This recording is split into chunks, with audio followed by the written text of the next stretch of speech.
우리 옆에 분에게 힘써 주의 복음 전하십시다. 아멘, 아멘. 우리를 새롭게 하신 하나님의 은혜는 좀 흙탕물이 좋은 물 되는 그런 변화가 아닙니다. 전혀 새로운 사람이 되는 겁니다. 하나님의 자녀가 되는 권세란 그런 겁니다. 그러니 여러분의 무능함으로 인해서 낙심하지 마십시오. 범죄하고 때로 실패하고 넘어져도 한번 하십시다. 나는 그리스도 안에서 새로운 피조물이다. 아멘, 아멘, 아멘. 이렇게 확신하셔야 됩니다. 그리고 그런 확신이 있다면 정말 부단하게 노력하셔야 돼요. 살려는 의지도 없고 살겠다 하는 노력도 하지 않는 자에게 누가 구원하겠느냐. 드라마 작가들 참 머리가 좋은 것 같아요. 드라마를 보면서도 혼자 부흥회를 하거든요. 맞는 말이에요. 하나님께서 우리에게 은혜를 주신다 하더라도 내가 말씀에 순종할 의지가 없고 그 말씀대로 살겠다라고 노력하지 않는데 하나님께서 우리를 통해 역사하실 하등의 이유가 없습니다. 우리는 이미 변하여 새 사람이 된 사람들입니다. 노력해서 새 사람이 되는 게 아닙니다. 노력한다고 어떻게 물이 포도주가 될 수 있습니까? 노력하면 흙탕물이 맑은 물이 될 수 있을지 몰라도 그 침전의 시간이 지나면 찌꺼기 다 가라앉아서 맑은 물처럼 보일 수 있을지는 몰라도 근본적으로 물이 포도주가 되는 건 하나님의 은혜입니다. 하나님의 역사가 아니면 물은 포도주가 되지 않습니다. 우리는 이미 우리의 수고와 노력의 결과가 아니라 하나님의 은혜로 오직 그리스도의 십자가로 새로운 피조물이 된 줄로 믿습니다. 이제 남은 건 새로워지겠다는 의지입니다. 그리고 새로워지겠다는 노력과 수고입니다. 그 수고를 하지 않으면 하나님의 은혜가 더 큰 재앙이 됩니다. 성경은 우리에게 은혜를 헛되이 받지 말라고 경고하고 있기 때문입니다. 하나님의 은혜로 새로운 피조물이 되었다면 이제는 그 은혜에 합당하게 사십시다. 말씀을 들었으면 내 생각과 일치하든 일치하지 않든 내 기분이 어떠하든 그 말씀대로 실천해야 합니다. 그런 의지가 있어야 돼요. 그리고 노력해야 돼요. 새로워지겠다는 의지도 없고 새로워지겠다는 노력과 수고도 하지 않는데 하나님께서 그를 통해 역사하시고 영광 받으실 하등의 이유가 없는 거예요. 물을 길어서 항아리를 채우는 수고가 있어야 하고 그 물을 떠다가 연회장에게 갖다 주는 말씀에 대한 순종함이 있어야 하는 겁니다. 제가 말씀드렸잖아요. 금남교회 있을 때 어떤 집사님이 목사님 나 평생 누구한테 잘못했다는 소리 하지 않고 살았습니다. 그분 진짜 그렇게 살았어요. 그리고 내가 아무리 생각해도 내가 잘못한 거 없습니다. 그 사람이 나보다 나이 어리고 나한테 막말했고 그런데 목사님께서 가서 먼저 사과하라고 말씀하시니까 제가 순종하겠습니다. 그래서 제가 놀랐어요. 야, 이분에게 이런 모습이 있었나. 농민운동 하시는 분이거든요. 그리고 진짜 사택문을 열고 나가셔서 갔다 오셨어요. 사과하고 왔습니다. 도저히 용납이 안 되고 심장이 벌렁벌렁거리고 이제까지 살아왔던 삶의 방식이나 생각대로라면 한 대 그냥 이러고 싶은데 목사님이 가서 잘못했다라고 사과하고 오라고 말씀하셔서 제가 순종하고 왔습니다. 제가 그날부터 그분을 존경합니다. 믿음으로 산다는 건 그런 거예요. 새로워지려는 의지도 없고 새로워지려는 노력도 하지 않는 사람에게 하나님께서 무슨 새 은혜를 주시겠습니까? 그러니 나의 무능함이나 무기력함 때문에 좌절하지 마시고 새로워지겠다는 의지를 가지십시오. 나는 새 사람이 되었으니 새 삶을 살겠다라는 의지, 그리고 새로워지려고 하는 노력하셔야 합니다. 큐티 잘한데도 해서 올려라라고 하면 올리셔야 돼요. 말 징그럽게 안 들어요. 그런 노력이 없는데 그렇게 노력해야 돼요. 야단을 맞고 멸시를 당해도 순종하는 노력을 해야 돼요. 그러지 않으면 나아지지 않아요. 드라마 보면서 내가 은혜 받는 데니까요. 살려는 의지도 없고 살려는 노력도 하지 않는 놈을 누가 구해주겠냐. 형 여우가 동생 여우한테 했던 얘기예요. 제가 뭐 보는지 아시겠죠? 제가 세상 사람도 아는 얘기를 우리가 정말 하나님의 은혜 받았다면 그 어떤 집사님처럼 내가 평생 누구한테 잘못했다고 이야기해 본 적 없고 이 사건에 대해서 객관적으로 생각해 봐도 내가 잘못한 거 없는데 그 사람이 나보다 나이 더 어리고 나한테 먼저 막말하고 그랬는데 내가 절대로 사과할 마음이 없는데 목사님께서 그래도 예수 믿는 사람이 먼저 그렇게 하는 것이 옳지 않겠습니까? 라고 말씀하셔서 내가 가서 사과하겠습니다. 그게 믿음이에요. 그게 진짜 믿음이에요. 우리 하나님의 말씀의 반석 위에 우리의 인생의 기초를 놓으십시다. 말씀을 들은 대로 실천하십시다. 아멘. 이제 로마서를 묵상하게 됩니다. 로마서 많이 읽으셨잖아요. 다 어렵다고 하는데 사실 성경 그렇게 안 어려워요. 제가 늘 얘기하잖아요. 국민학교 4학년 1학기 중퇴. 제가 생각할 땐 3학년까지만 다녔어도 성경 그냥 읽으면 다 이해돼요. 그 성경 읽다가 국민학교 3학년 졸업했는데 읽었다 이해 안 되는 건 신학자들도 이해 안 되는 거예요. 똑같아. 그러니까 낙심하지 마시고 오늘은 내일 뭐 출근도 안 하고 그러잖아요. 이종옥 집사님이 있어서 너무 좋아. 출근 안 하니까, 그지? 오늘 밤에 전쟁 나면 그래도 가야 되잖아. 안 가? 오씨, 믿음이 좋은데? 읽으면 이해가 돼요. 천천히 한번 읽어 보십시다. 1절입니다.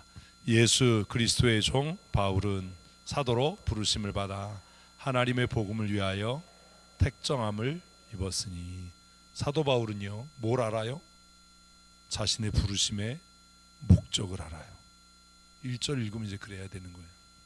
이걸 뭘 신학적으로 뭐 이런 게 중요한 게 아니고 바울은 뭘 알더라? 자신을 부르신 목적. 그래서 무엇으로 불렀는지 그리고 왜 불렀는지를 알아요. 바울은 자신을 그리스도의 종이라고 얘기해요. 우리는 그렇게 생각 안 해요. 우리는 우리가 주인이고 하나님이 종이에요. 그래서 안 되는 거예요. 자, 나의 신분은 뭐예요? 그리스도의 종이. 그냥 종이면 마귀의 종일 수도 있어. 누구의 종이냐가 중요한 거야. 우리의 신분이 뭐예요? 그리스도의 종이에요. 새로운 피조물. 새롭게 된 우리의 신분은 그리스도의 종이에요. 바울은 이전에 권력과 명예와 자만심의 종이었어요. 근데 하나님이 그를 뭘로 불렀대요? 사도로요. 하나님께서 여러분을 뭘로 부르셨어요? 대답을 해야죠. 왜 이렇게 뭐 말을 강팍하지? 뭐로 부르셨어요? 아니 뭐 입이 없나? 권사는 권사를 불렀지. 그걸 또 몰라 뭘로 불렀는지? 마이크로 불렀어요? 하나님이 여러분을 뭘로 부르셨어요? 큐티 할 때 그렇게 하시는 거예요. 하나님이 나를 목사로 부르셨다. 어렵지 않아요. 성경이. 왜 불렀어요? 거짓말하지 말고 이거 읽지 말고 여러분을 왜 불렀냐고. 그걸 아냐고. 그걸 아냐고요. 그걸 아는 사람이 그렇게 행동하냐고요. 하나님께서 나를 그리스도의 종으로 부르셨습니다. 그래서 나는 그리스도의 종이 되었고, 그 그리스도의 종 중에서도 하나님께서 특별히 나를 목사로 부르셨습니다. 하나님께서 나를 목사로 부르신 첫 번째 목적은 거룩한 예배자가 되게 하기 위함입니다. 하나님께서 나를 목사로 부르신 두 번째 목적은 하나님의 말씀에 대해서 이해하지 못하는 자들에게 하나님의 말씀을 바르게 가르치기 위함입니다. 하나님께서 나를 목사로 부르신 목적은 믿음이 연약한 자들의 믿음을 굳세게 하고 그리스도의 몸을 거룩하게 하기 위함입니다. 이런 자기 신앙의 고백이 있어야 되잖아요. 그거 하는 거예요. 성경 읽으면서 무슨 사도의 뜻이 뭐 아포스톨로스인데 뭐 어쩌고 저쩌고 이런 쓸데없는 소리 하지 말고, 그건 3학년이 못해요. 근데 지금 한 건 3학년이 할 수 있잖아요. 어제 큐티하면서 이게 됐어야 되는 거예요. 하나님이 나를 그리스도의 십자가의 피로 사셔서 그리스도의 종으로 부르셨다. 그리고 특별히 그 가운데 나를 무엇으로? 아니 답을 하려니까 무엇으로? 권사만이 아니잖아요. 권사로, 또 그냥 팀장이 아니라 전도팀장으로, 또 교사로. 그러면 각각 목적이 있는 거예요. 전도팀장으로 불렀을 때는 전도팀장으로 부르신 목적이 있어요. 권사로 부르셨을 때는 권사로 부르신 목적이 있어요. 권사로 왜 부르셨다고요? 성도를 위해 기도하고 신방하고 교회를 세우기 위해서예요. 그럼 그 일을 하고 있냐라는 거죠. 교사로 부르신 목적이 있어요. 전도팀장으로 부르신 목적이 있어요. 하나님께서 이 시대에 나를 전도팀장으로 부르신 것은 우리 교회에 전도의 붐을 일으키라고, 영혼 구령에 대한 열정을 성도들이 회복해 하라고, 이런 목적이 있어야 돼. 이걸 알아야 내가 하는 사역을 어떻게 해야 될지 방향이 결정되는 거예요. 하나님께서 나를 전도팀장으로 부르셔서 우리 성도들의 마음에 꺼져가는 영혼 구령에 대한 열정을 회복시키기를 위해서 나를 불렀다라고 한다면 결과가 아니라 계속해서 전도해야 된다라는 캠페인을 하겠죠. 그것을 위해 기도하자라고 하는 기도운동을 하겠죠. 그런데 그런 목적이 없으면 뭘 해야 될지를 몰라요. 그래서 맨날 남하고 경쟁하다 끝나는 거예요. 하나님이 날 무엇으로 부르셨느냐? 바울은 선명하게 알잖아요. 뭘 위해? 하나님의 복음을 위하여 나를 부르셨다. 택정함을 입었다. 큐티는 이런 거예요. 로마서 강해 무슨 이런 거 필요 없어요. 그리고 2절을 읽어보십시다. 이 복음은 하나님이 선지자들을 통하여 그의 아들에 관하여 성경에 미리 약속하신 것이다. 자, 뭐가 복음이에요? 예수 그리스도예요. 아니 이게 정리가 돼야지. 이게 3학년 실력이야 그냥. 이 복음은, 그 복음이 뭐냐? 길게 써놨지만 뭐다? 그의 아들이다. 복음은 예수 그리스도다. 그런데 그 예수 그리스도에 관한 말씀을 구약의 선지자들을 통해 미리 말씀하신 것이다. 그러면 바울은 무엇을 위해 부름받은 거예요? 예수 그리스도를 위해서요. 이게 3학년 실력이에요. 그냥 원어 이런 거 고민 안 해도 돼요. 그냥 읽고 이해하면 되는 거예요. 복음이 뭐다? 그의 아들 예수 그리스도다. 여러분 말로 자꾸 얘기를 자꾸 해야 돼요. 입 다물고 있지 말고 자꾸 이야기하고 생각하고 쓰고 하는 일들을 계속해야 돼요. 입 딱 다물고 있어봐야 졸리기밖에 더 하냐고요. 졸리면 그냥 편안히 주무시면 돼요. 복음이 뭐라고요? 그의 아들 예수 그리스도예요. 그의 아들이 왜 중요하냐 하면 예수 그리스도라고 하면 그분의 신분이 명확하지 않아요. 그의 아들이라고 하면 하나님의 아들 예수 그리스도가 되는 거잖아요. 복음이 뭐다? 하나님의 아들 예수 그리스도다. 아멘. 복음은 뭐라고요? 하나님의 아들 예수 그리스도예요.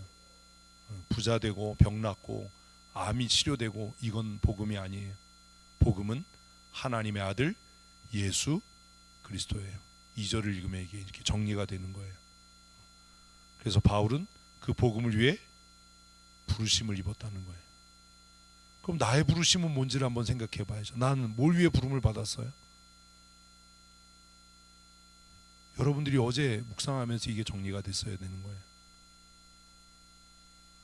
내가 하나님의 아들 예수 그리스도를 위해 부름을 받았다면 우리가 힘써 전해야 할 것은 하나님의 아들 예수 그리스도예요. 우리 교회 뭐 시설 좋아 와서 설교 한번 들어봐, 예배 한번 참석해봐, 이런 이야기가 아니라 하나님의 아들이신 예수 그리스도를 전하는 것이다. 3절 읽습니다. 그의 아들에 관하여 말하면, 이제 아들에 관해서 설명하는 거죠. 읽으면 이제 딱 정리가 되잖아. 첫째, 육신으로는 다윗의 혈통에서 났어요. 또 4절, 성결의 영으로는, 성결의 영이라고 쓴 이유가 있어요. 왜 썼어요? 죄가 없다라는 거예요. 성결의 영으로는, 이런 거 뭐 시간이 없으니까 그냥 설명하지만 그냥 읽으면 다 이해되잖아요. 성결의 영으로는, 시작, 죽은 자들 가운데서 부활하사 능력으로 하나님의 아들로 선포되셨으니 곧 우리 주 예수 그리스도시니라. 그래서 바울은 예수님이 하나님의 아들인 증거가 뭐다? 부활이다 라고 얘기를 해요. 예? 예수님이 하나님의 아들인 증거가 뭐다? 부활이다. 죽음의 권세를 이기고 부활하신 거다. 근데 이걸 잘못 이해해서 헛소리 하는 사람들이 있어요. 부활하시기 전에 예수는 하나님의 아들이 아니고 부활하심으로 하나님의 아들이 됐다, 이렇게 가르쳐서 이단인 거예요. 네? 한마음교회예요. 한마음교회가 왜 이단인지도 몰라. 참 희한하던데 거기 선생들 많은데. 그래서 부활하셔서 하나님의 아들로 선포됐다라는 이 말을, 국민학교 3학년을 안 다니고 국민학교를 졸업해가지고 부활하시기 전에는 하나님의 아들이 아니었는데 부활하셔서 하나님의 아들로 선포되고 인정되었으니 우리가 무슨 신앙을 가져야 한다? 그래서 부활신앙, 우리가 부활신앙을 가져야 된다. 근데 그거 들으면서도 왜 이 사람들이 잘못됐는지를 이해를 못하면 똑같은 거예요. 바울은 지금 뭐라고 이야기하는 거냐면, 부활하지 않았다면 하나님의 아들이 아니다가 아니라 우리가 이해하기에 예수님께서 죽음의 권세를 이기시고 부활하심으로 하나님의 아들됨이 확증되었다, 선포되었다라고 이야기하는 겁니다. 그래서 예수님에 대해서 두 가지를 이야기합니다. 하나는 육체로는 다윗의 계보를 따르는 분이시고, 성결의 영으로는 하나님의 아들로 인정된 자다라고 이야기합니다. 5절, 그로 말미암아 우리 가운 은혜와 사도의 직분을 받아 그의 이름을 위하여 모든 이방인 중에서 믿어 순종하게 하나니. 자, 누구로 말미암아? 그리스도로 말미암아, 하나님의 아들이신 예수 그리스도로 말미암아 우리가 뭘 받아요? 은혜. 여기서 말하는 은혜는 그냥 구원의 은혜라고 하면 되잖아요. 우리가 구원받았고, 그리고 구원받은 것뿐만 아니라 뭘 받았다고요? 여러분이 사도의 직분을 받았어요? 무슨 헛소리를 해요. 자꾸 자기 얘기를 해야지. 네? 읽었으면 내 얘기를 해야지. 뭘 받았어요? 크게 시작, 권사의 직분을 받았어요. 그러니 내 직분은 무엇과 맞바꾼 거예요? 그리스도의 죽음이요. 근데 그걸 그렇게 가볍게 여겨요? 내 직분은 그냥 얻어진 게 아니에요. 내가 그 직분을 잘 감당하든 못 감당하든 그 직분은 나에게서부터 시작된 것이 아니라 누구로 말미암아? 죽으시고 부활하신 하나님의 아들이신 예수 그리스도로 말미암아 나에게 주어진 거예요. 그러니 내 직분은 무엇으로? 그리스도의 생명으로 값주고 나에게 주신 거예요. 아멘. 아멘. 읽으면 이게 정리가 돼야죠. 그냥. 그러니 뭐가 중요해요? 내 직분이 중요해요. 민수기 끝이 그거잖아요. 각각 자기 기업을 지키라. 우리는 이게 얼마나 소중한 건지 몰라요. 그래서 품위도 없고 권위도 없어요. 내가 목사라고 하는 이 직분을 예수님께서 자신의 생명으로 값주고 사셔서 나에게 주셨다면 나는 무엇을, 그 직분을 소중히 여겨야 되지 않습니까? 그 직분을 귀하게 여겨야 하지 않습니까? 그리고 내가 그 직분을 귀하게 여긴다라는 것이 내 삶의 행위로, 품격 있는 행위로 나타나야 되지 않습니까? 근데 우리는 자기가 똑똑하고 잘나서 목사 되고 권사 되고 장로 되는 줄 알아요.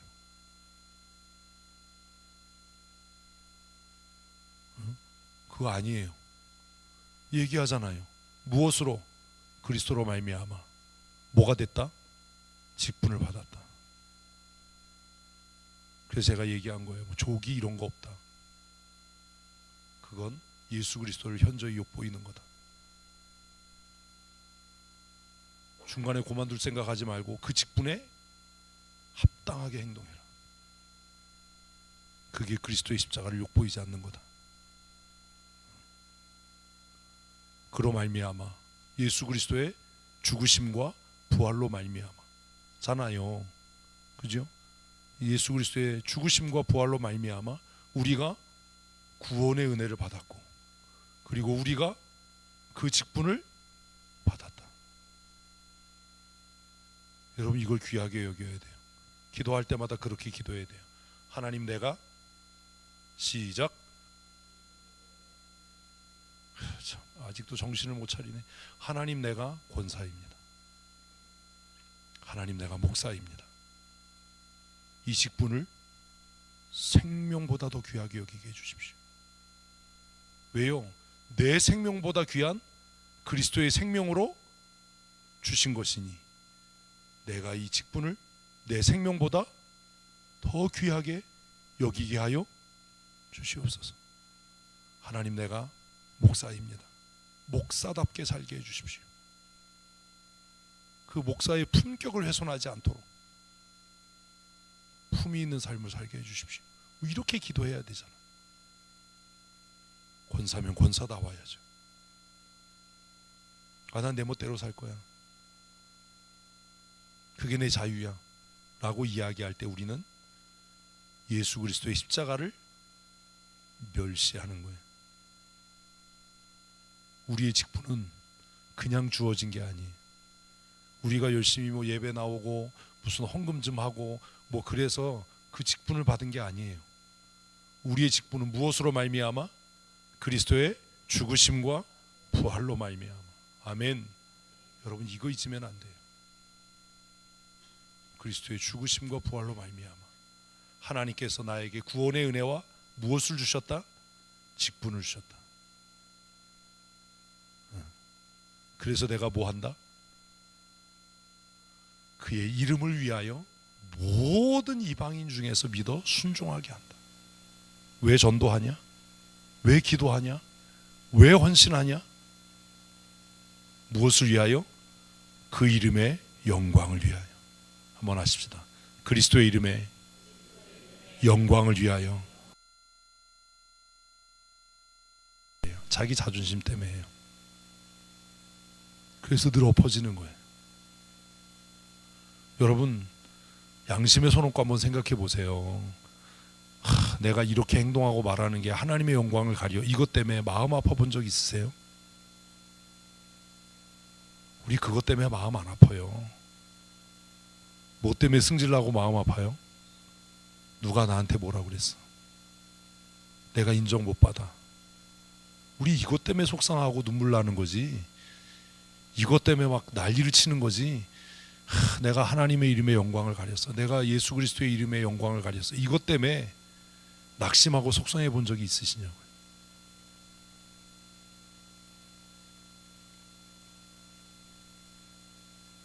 이제는 그래야 돼요. 여러분, 직분을 가볍게 여기지 마십시오. 여러분의 직분이 어떻게 얻어졌다고요? 그리스도의 죽으심과 부활하심을 통해서. 그냥 국민학교 3학년 실력으로 읽기만 해도 삶이 달라질 수밖에 없어요. 내 직분이 그런 거다. 하나님이 나를 그렇게 부르셨다. 하나님이 나를 목사 되기 위해 독생하신 아들 예수 그리스도를 십자가에 못 박고 죽음의 권세를 이기시고 부활하게 하셨으니 쌍코피를 쏟고 온 밤을 새워서 공부하더라도 그것이 내 공로가 아니고 하나님의 은혜다. 이게 깨달아져야 제대로 예수 믿는 거예요.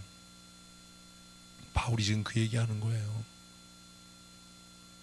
6절 너희도 그들 중에서 예수 그리스도의 것으로 부르심을 받은 자니라. 그래서 뭐 하고 있어요? 적용하고 있잖아요. 응? 로마 교인들에게 적용시키고 있잖아요. 성경 읽고 삶에 실천하고 적용 안 하는데 무슨 믿음이 있어요? 믿음은 성경이 내 삶으로 어떻게 될 때? 사라져 갈 때. 사라져 갈 때. 예? 성경이 내 삶으로 실천될 때 그게 진리예요. 응? 그래서 바울은 적용하고 있는 거예요. 로마의 교인들에게 너희들도 그리스도의 죽으심과 부활하심을 통해 성도로 부름을 받았다. 우리도 그런 거예요. 7절 읽습니다. 로마에서 하나님의 사랑하심을 받고 성도로 부르심을 모든 자에게 하나님 우리 아버지와 주 예수 그리스도로부터 은혜와 평강이 있기를 원하노라. 아멘, 아멘, 아멘. 누구에게요? 나에게요. 하나님의 사랑하심을 받는 나에게. 아이 좀 잘 적용을 하세요. 나는 누구예요? 하나님의 사랑하심을 받는 사람이에요. 아멘, 아멘. 나는 어떤 사람이라고요? 하나님의 사랑하심을 받는 사람이에요.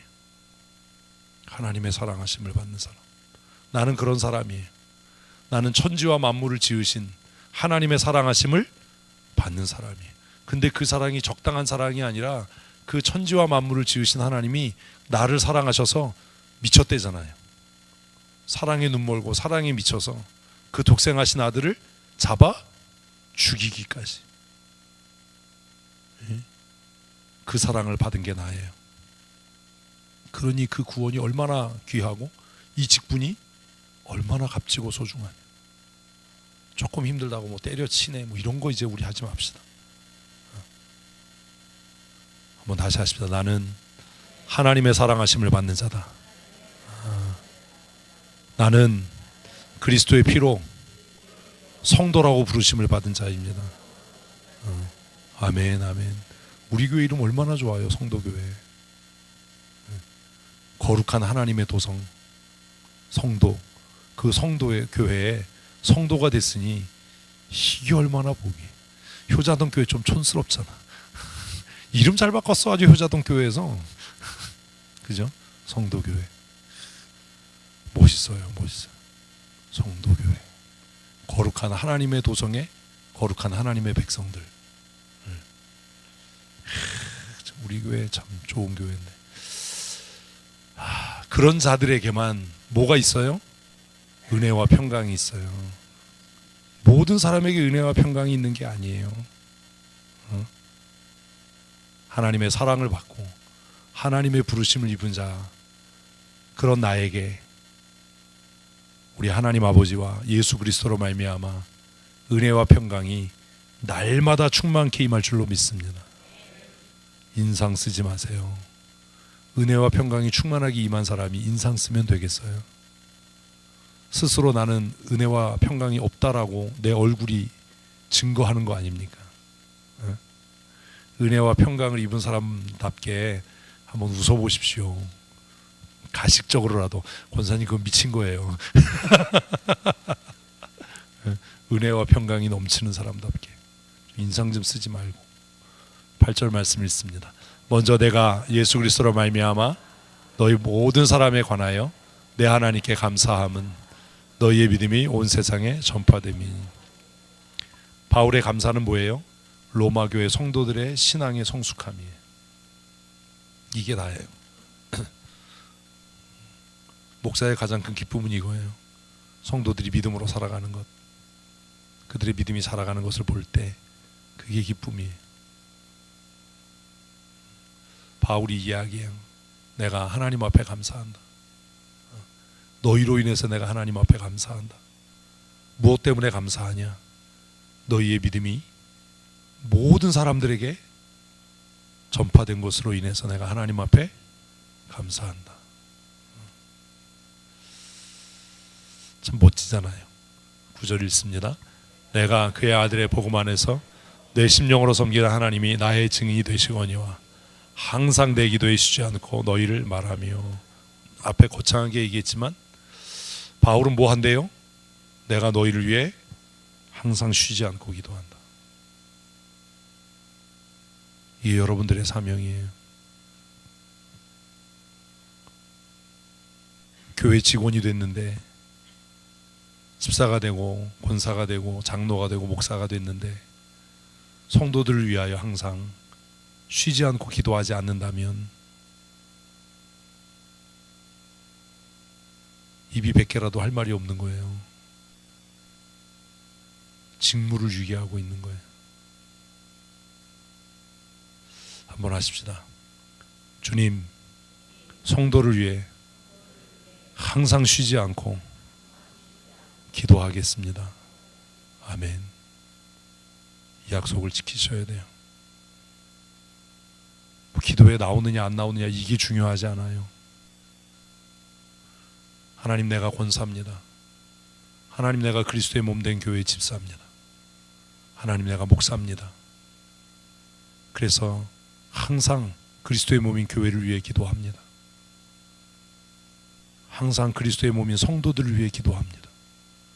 우리 가운데 병든 자와 환난당한 자와 근심하는 자와 눈물을 흘려 슬퍼하는 자들을 위해 하나님, 내 기도가 멈추지 않게 하여 주십시오.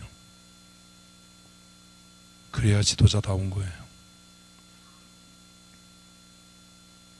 성도를 위해 항상 쉬지 않고 기도하는 하나님의 사람들이 되십시오. 교회가 왜 부흥 안 하나 이런 쓸데없는 소리 하지 말고, 교회가 부흥하지 않는 이유는 여러 가지지만 그 중에 중요한 이유는 내가 교회를 위해 기도하지 않기 때문이에요. 내가 성도를 위해 기도하지 않기 때문이에요. 말씀이 은혜가 안 되고 예배가 은혜가 안 되는 것은 내가 목사를 위해 기도하지 않기 때문이에요.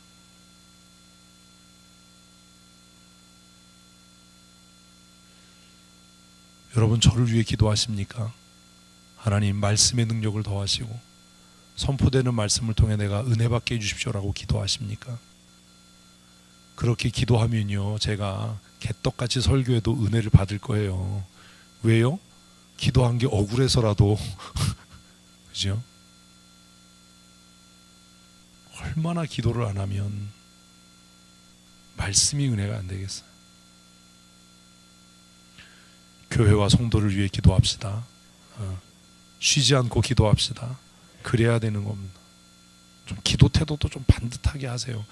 니네들 기도할 때 막 머리 쳐박으면 이제 뭐 머리털 다 쥐어 뜯어놓는다. 아주 그냥 허리 부러졌어. 기도하자고 그러면 왜 대가리를 쳐박아? 왜? 닭이야? 꽁이야? 다 뒤에 가서 서. 이거 다 어디 갔어 이거? 응? 이씨, 어디서 기도를 그렇게 배웠어? 이씨. 기도는 정중하게 하는 거야. 니네 저기 템플스테이 갔다 올래? 야씨, 어떻게 그렇게 기도를 하냐? 난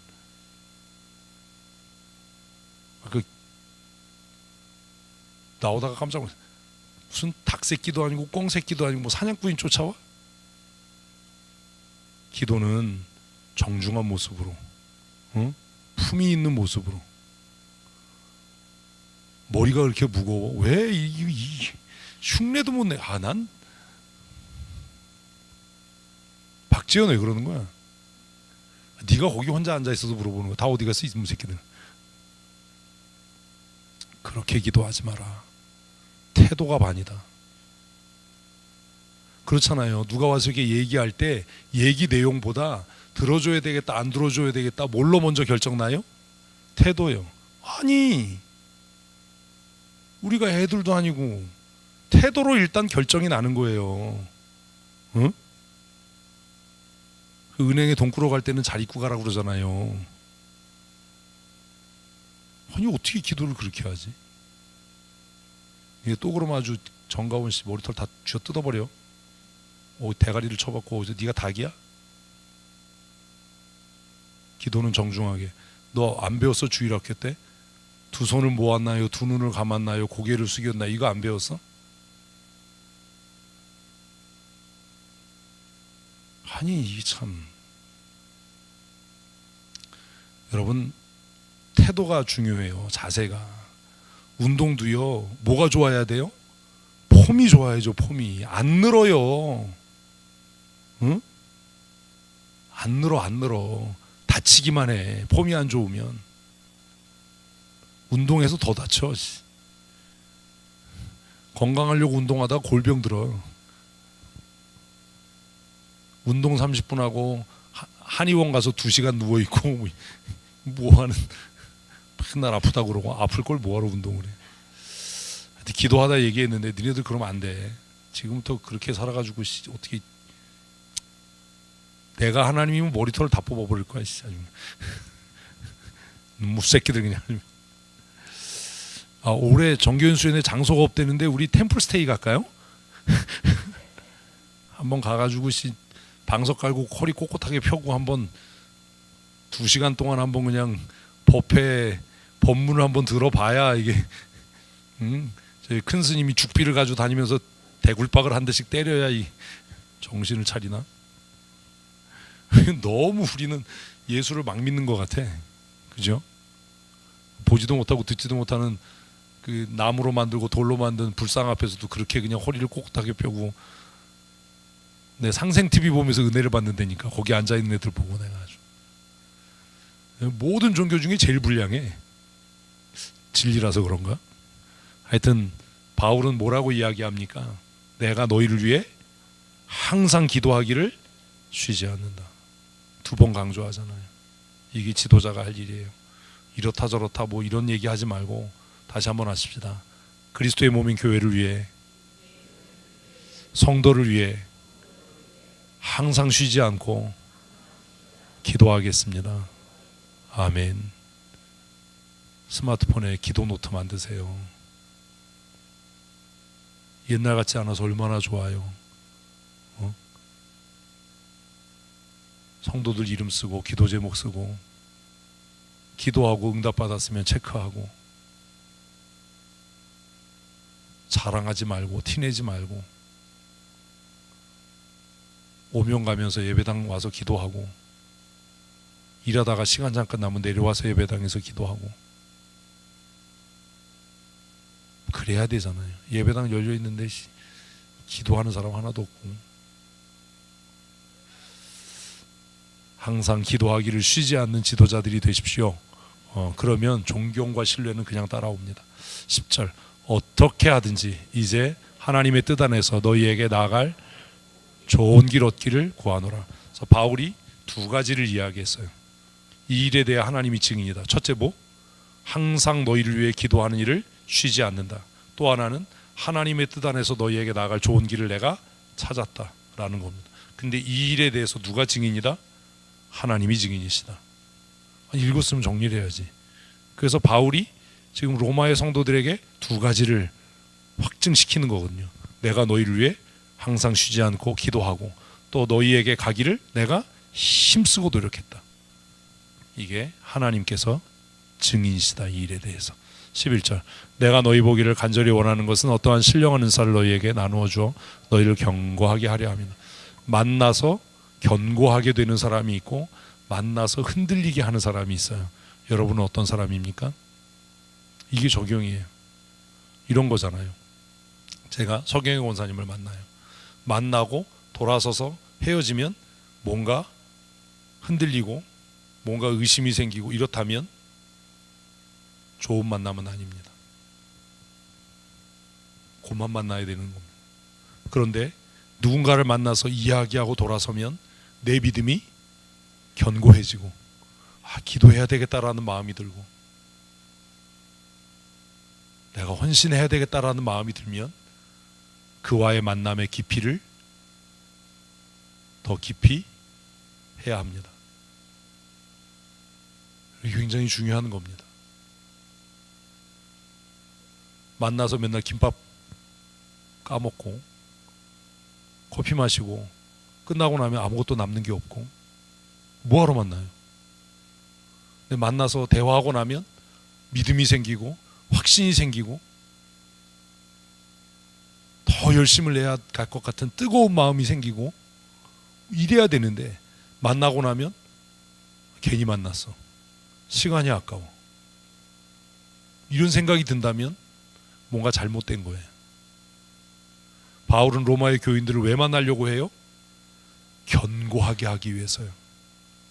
신령한 은사를 나누어 주어서 그들의 믿음을 견고하게 하기 위해서요.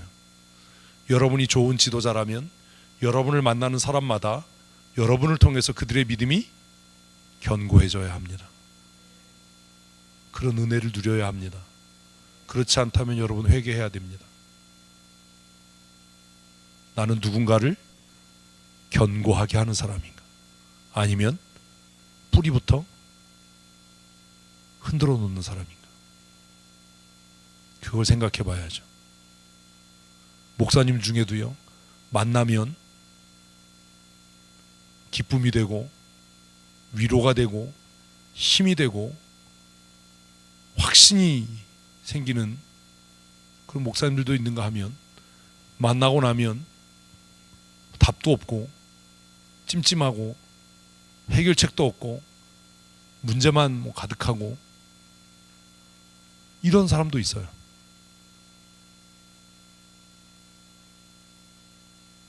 안 만나고 싶죠.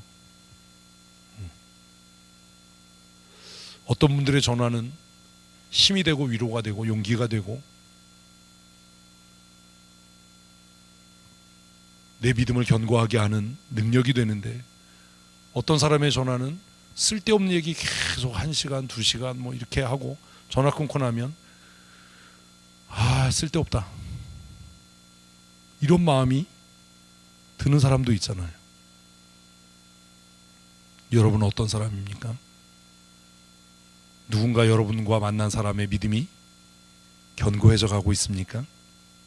우리의 만남을 통해 신령한 은혜와 은사들이 소통되고 있습니까? 이게 적용이에요.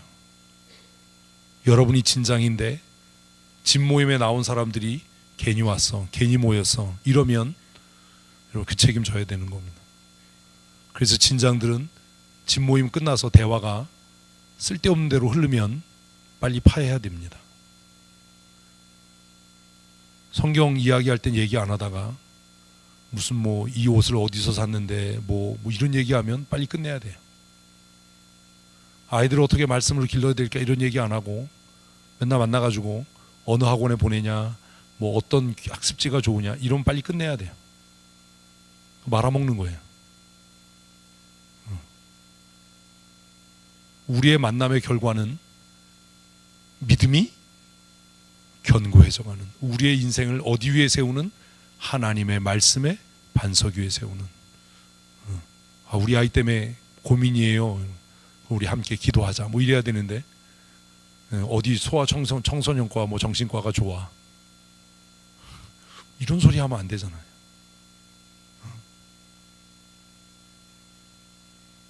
괜히 모여가지고 젊은 엄마들 모여가지고 학교 공부 얘기해서 우리 애들만 뒤처지는 거 아닌가 이런 불안감이 생기고 우리 애도 무슨 선행학습 해야 되는 거 아닌가 어디 과외시켜야 이런 마음이 생긴다면 망하게 하고 있는 겁니다. 우리의 만남과 모임은 무엇이어야 된다고요? 서로를 견고하게 세우는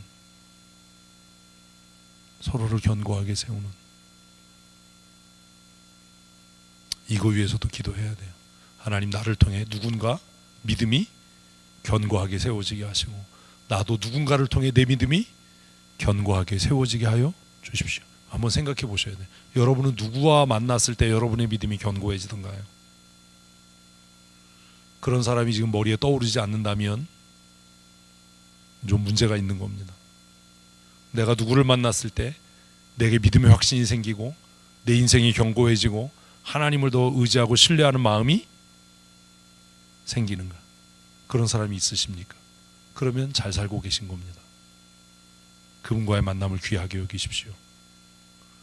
누군가와 만났을 때 의심이 들고 의욕이 생기고 흔들리고 이렇다면 그와의 만남을 정리하셔야 됩니다. 바울은 로마의 성도들 왜 만나려고 했다고요?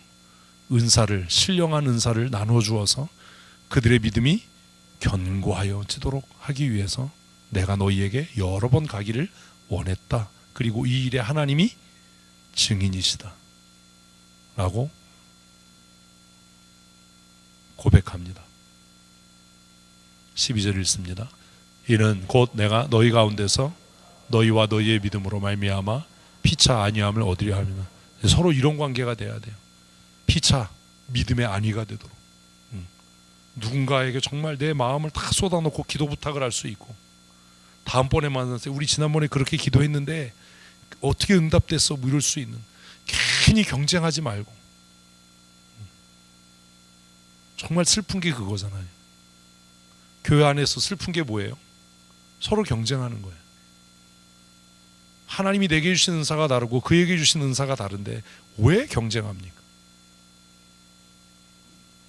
나에게 없는 것이 그에게 있으면 그로 인해서 오히려 감사하고 기뻐해야지, 왜 나에게 없는 것이 그에게 있는 것으로 인해서 왜 낙심하고 왜 상처받습니까? 그에게 없는 것이 내게 있다면 내게 주신 그 은혜로 그를 위로하고 그를 견고하게 세워야 되는데 왜 그것 때문에 우쭐거리고 자랑하고 상처를 줍니까? 피차, 무엇을 얻기 위해? 안위를 얻기 위해. 피차 안위를 얻기 위해. 바울이 로마의 교인들에게 내가 너희에게 가고자 하는 이유가 또 있다. 다시 설명한 거예요. 신령한 은사를 너희에게 나누어 주어서 너희의 믿음이 견고하여 흔들리지 않게 하기 위함인데, 일방적으로 내가 그렇게 하려고 하는 게 아니라 그 일을 통해 너와 내가 서로 하나님이 주시는 기쁨을, 하나님이 주시는 위로를 얻기 위해 내가 너희에게 가고자 한다 라고 이야기했어요. 그럼 이제 또 생각을 해봐야 되는 거예요. 우리에게 적용해서 내가 만나서 영적인 안위를 누리는 사람이 누구인가? 어떤 사람인가? 제가 행복회 목사님들 행복한 목사회를 만들자라고 해서 한 달에 한 번 모여서 지금 이제 형식적으로 기독교 강요 읽고 토론하고 함께 기도하고 하는데 왜 그런 일을 하시는지 아십니까?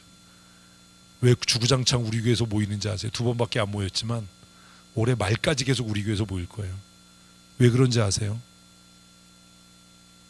다른 교회에서 모이면 우리 교회처럼 이렇게 밥해 먹일 사람이 없잖아요.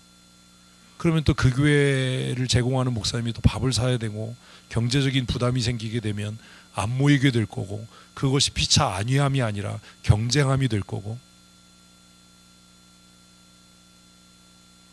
기독교 강요 다 한 번씩은 뭐 읽었지 물론 이제 지금 또 읽는 분도 계시지만 그 내용 다 알지요. 근데 왜 그거 합니까? 뭘 배우기 위해서가 아니에요. 그 모임이 서로에게 뭐가 되도록? 위로가 되도록, 안위함이 되도록. 그래서 서로 기도 제목을 내놓고 함께 기도하고, 그날 입에 발린 그런 기도 제목이 아니라 진짜 지금 너무 힘들고 어려운 그런 것들을 나눔으로 서로 위로가 되고 힘이 되는,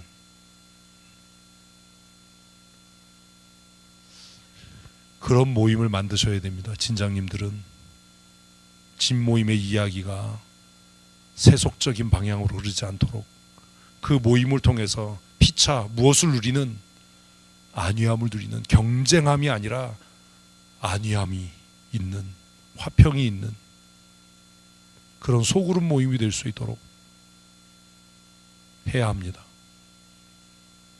경쟁하지 말고 시기하지 말고 내게 없는 은사를 그에게 주신 것이 너무나 감사하고, 또 그에게 없는 은사가 내게 있어서 내가 그를 도울 수 있다는 것이 너무나 기쁘고 감사하고, 그래서 너는 나에게 이런 기쁨이 되고 나는 너에게 이런 위로가 되니 우리는 서로에게 뭐가 된다? 위로가 된다. 안위함이 된다. 바울이 지금 그 얘기하고 있는 거잖아요. 일방적인 관계일 수 있는 로마 교회 성도들에게 그 얘기를 하거든요.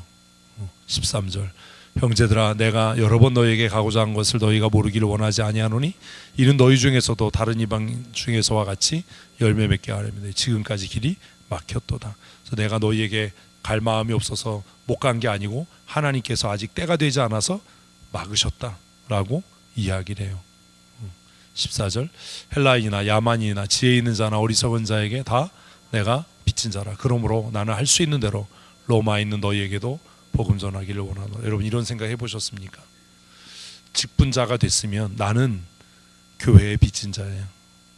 우리는 이렇게 생각 안 해요.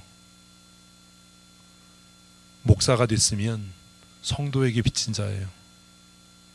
권사, 집사, 장로 다 마찬가지예요. 교회에 뭐 한 사람이라고요? 빚진 자예요. 이런 마음이 없으니까 권리 주장을 자꾸 해요. 바울이 사도가 돼서 로마 교회 성도들에게 권리를 주장할 수 있지요. 학벌 얼마나 짱짱해요. 가문 얼마나 끝장이에요. 뭐 하나 부족한 게 있어요. 그런데 그는 뭐라고 이야기합니까? 내가 빚진 자다.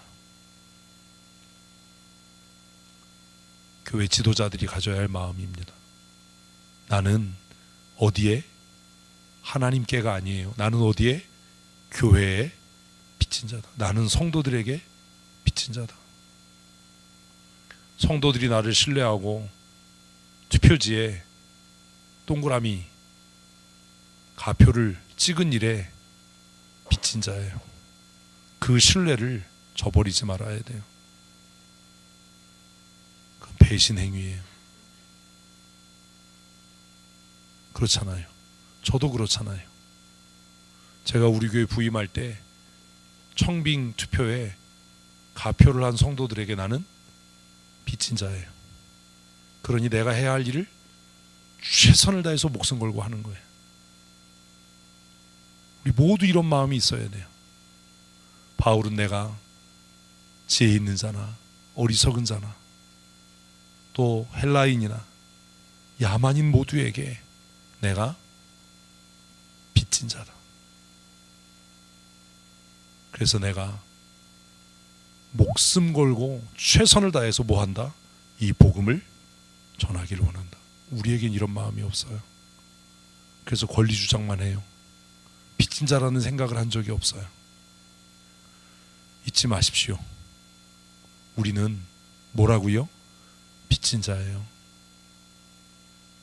빚진 자예요. 하나님 뭐 이런 얘기하지 말고 하나님께 빚진 자 이런 그 말 같지도 않은 소리 하지 말고 우리 누구에게 빚진 자예요? 교회에 빚진 자예요. 우리는 성도들에게 빚진 자예요. 왜냐하면 내 구원은 교회에 달려있기 때문이고 성도들은 나를 신뢰하고 나를 직분자로 세워주었기 때문입니다. 우리는 그 신뢰에 그 사랑에 빚진 자입니다. 그렇게 살아야 하는 겁니다. 그래서 집사로 임직하는 순간 사생활은 없다. 오늘부터 당신들은 사생활은 없다. 기억 못하겠죠. 임직받은 분들이. 제가 그랬거든요. 제1교회 임직식 가서 뭘 축하하라는 거냐. 축하할 일이 없는데 삼가 조의를 표한다.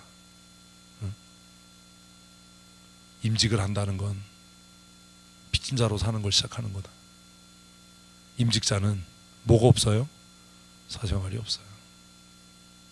무슨 뭐 내 개인 생활 웃기는 소리 하지 마라. 그런 거 없다. 우리는 다 교회에 빚진 자예요. 우리는 성도들에게 빚진 자예요. 그렇게 살아야 돼요. 그렇게. 그러니까 책망 듣는 일은 마땅하고 당연한 일이고 칭찬받는 일은 송구한 일이고 이래야 되는데 이게 바뀌어서 칭찬 듣는 일은 마땅한 일이고 책망받는 일은 화나는 일이고 이래서 실족하는 겁니다. 빚진 자로 사십시오. 빚진 자답게. 바울의 위대함이 여기에 있는 거예요. 내가 헬라인이나 야만인이나 지혜 있는 자나 어리석은 자 모두에게 다 빚진 자다. 그래서 그 빚을 갚는 방법이 뭐다? 복음 전하는 거다. 우리가 그 빚을 갚는 방법이 뭐예요? 성도를 위해 기도하고 교회를 위해 기도하고 헌신하는 일인 줄로 믿으세요. 아멘. 그게 빚을 갚는 거예요. 칭찬받으려고 그 일하는 거 아니에요. 인정받으려고 그 일하는 거 아니에요. 우리는 뭐 하기 위해? 그 생명의 빚을 갚기 위해. 교회가 없었다면 우리가 어떻게 목사가 되고, 교회가 없었다면 우리가 어떻게 집사가 되고, 교회가 없었다면 우리가 어떻게 장로가 되고 권사가 되겠습니까? 성도들이 없다면 어떻게 목사가 되고 장로가 됩니까? 세례교인 25명 이상이 있으니 장로가 된 거고, 성도가 있으니 목사로 살아가는 거지. 그러니 우리는 바울의 고백처럼 뭐 한 자라고요? 빚진 자예요. 그렇게 사셔야 돼요. 16절, 내가 이 복음을 부끄러워하지 아니하노니 이 복음은 모든 믿는 자에게 구원을 주시는 하나님의 능력이 됨이라. 먼저는 유대인에게요, 그리고 헬라인에게. 1장 16절은 외우셔야 됩니다. 오늘 얼마나 많은 교회가 복음을 부끄러워합니까? 오늘 얼마나 많은 성도들이 복음을 부끄러워합니까? 살아가면서 내가 예수 믿는 게 밝혀질까 봐 마음 졸여본 적은 없으십니까? 바울은 뭐라고요? 내가 이 복음을 부끄러워하지 아니한다. 복음을 부끄러워하지 않는 교회가 되십시다. 복음을 부끄러워하지 않는 성도로 사십시오. 내가 장로라는 것이, 권사라는 것이 부끄럽지 않은 삶, 그렇게 살아야 되지 않겠습니까? 내가 복음을 부끄러워하지 아니하노니 이 복음은 모든 믿는 자에게 구원을 주시는 하나님의 능력인 줄로 믿으십시오. 아멘. 그래서 우리는 십자가를 자랑합니다. 복음을 자랑합니다. 누가 저에게 그러더라고요. 차 뒤에 춘천성도교회라고 써붙이고 다니는 거 창피하지 않냐고, 어떤 목사님이. 제가 그랬어요. 나는요 너무 자랑스러워요. 그거 붙이고 신호위반하면 어떡하냐고. 그래서 안 해요. 가끔 뒷차가 글씨를 못 읽게 빨리 달릴 때는 있어요. 신호위반 안 합니다. 교통법규 잘 지킵니다. 끼어들기 안 합니다. 방향들 잘 킵니다. 왜요?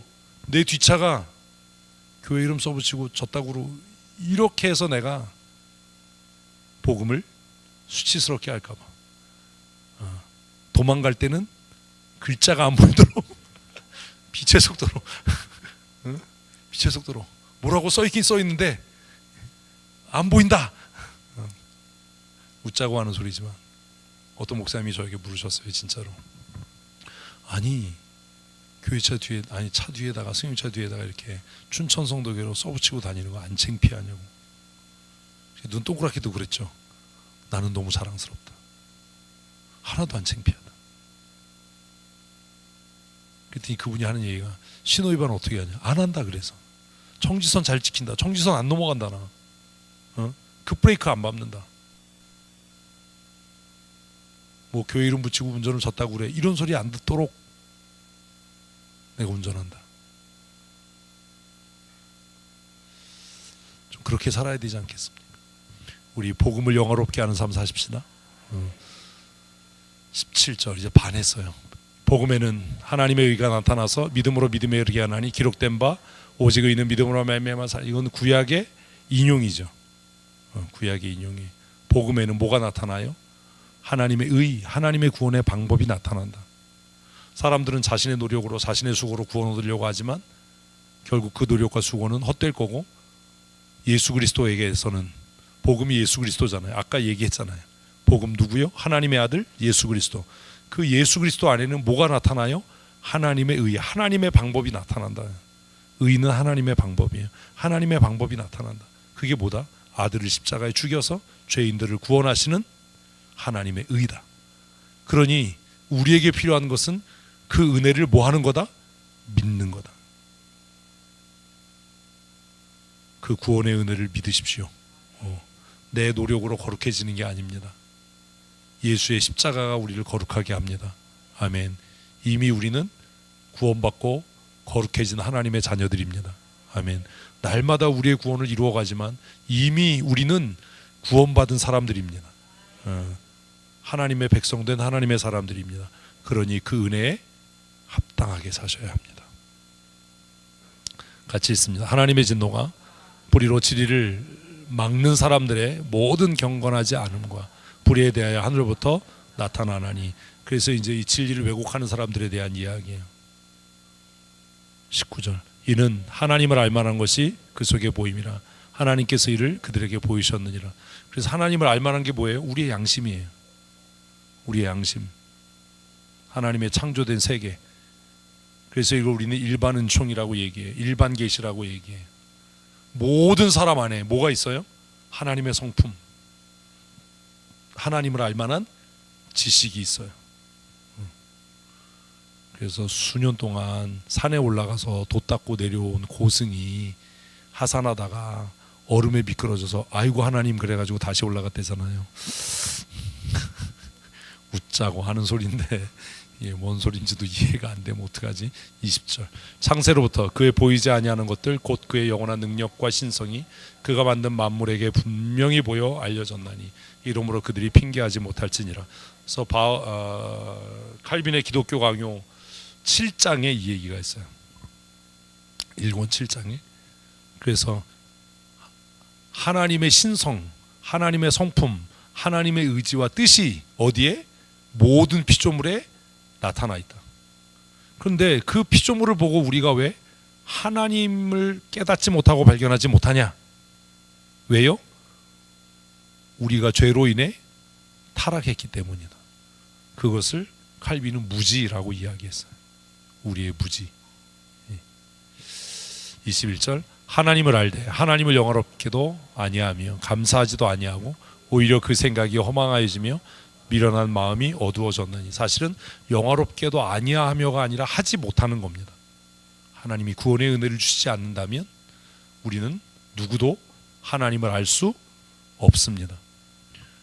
여러분 큐티가 안 되고 성경이 이해 안 되면 그거 연습해서 할 생각하지 말고 하나님과의 관계를 빨리 회복하세요. 성경은요 지식으로 뭐 해결이 안 돼요. 하루 종일 뭐 20시간 붙잡고 앉아 있어도 안 돼요. 하나님의 은혜가 아니면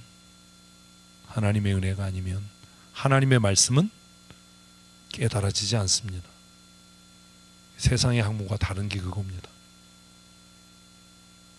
하나님을 알되 어떻게 알아요? 우리 안에 하나님을 알만한 게 있으니까 그것으로 하나님을 아는데 영화롭게 못해요. 왜? 우리의 양심이 타락했고 우리에게 죄의 본성이 있어서 피조된 세상을 보면서도 뭘 보지 못해요? 하나님의 영광을 보지 못해요. 그러니까 하나님을 영화롭게 못해요. 근데 이게 이제 우리에게까지 문제가 되는 겁니다.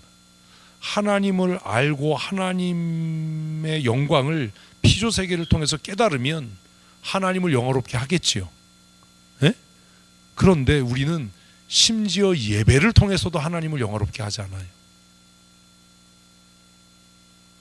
왜 예배를 통해서 하나님을 영화롭게 하지 못합니까? 우리는 그런 고민을 하네. 근데 로마서 1장에서 이 얘기를 하거든요. 왜 그러냐? 하나님과의 관계가 깨어졌기 때문이다. 그래서 다윗이 고민한 거예요. 나에게서 성령을 거두지 마시고 구원의 감격과 기쁨을 거두지 마십시오. 하나님께서 우리에게서 구원의 은혜를 거두시면, 성령을 거두시면 성경 아무리 읽어도 재미없고 이해 안 되고 노력할수록 낙심할 거고, 예배를 하긴 하고 예배의 자리에 나와 있는데 그 예배를 통해 결정적으로 하나님을 영화롭게 하지 못해요. 이게 굉장히 무서운 이야기예요. 이 사람들의 끝이 어떻게 되나 오늘 본문이거든요. 이게 지금 하나님을 알아요. 예배 자리에 나온 사람 중에 하나님 모르는 사람이 있겠어요? 대답을 하세요. 있나요? 없어요. 그런데 예배를 통해 뭘 못해요? 하나님을 영화롭게 못해요. 이게 얼마나 비극이에요. 하나님을 알만한 지식이 있어서 예배 자리에 나오는데 예배 자리에 나와선 하나님을 영화롭게 하지 못해요. 예배 자리에 나와 있는데 뭐가 없어요? 감사가 없어요. 그냥 불평만 하는 거예요. 왜 찬양팀은 연습을 안 해서 저 모양이고, 찬양대는 왜 음을 틀리고, 왜 반주자는 왜 박자도 못 맞추고, 왜 설교자는 왜 저러고. 기쁨이 없어요. 감사가 없어요. 하나님을 알만한 것이 그 안에 있는데 하나님과의 관계가 다 깨어져 버려서 하나님을 영화롭게 해야 되는 그 예배 자리에 정작 와서도 하나님을 영화롭게 하지 못하고 뭐도 없고 감사도 없어요. 그리고 앉아가지고 그 생각이 어때요? 허망해서 언제 끝나나? 뭐 메시지 온 건 없나?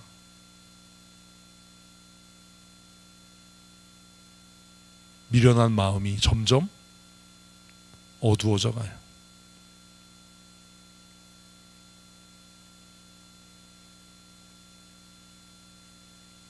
무섭잖아요. 우리 안에 이미 뭐가 있어요? 하나님을 알만한 것들이 다 있어요.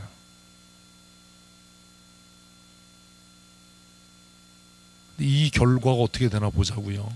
22절 스스로 그래서 스스로 이제 판단하고 평가하고 정죄하고, 찬양대 찬양하려면 좀 사부로 좀 하지.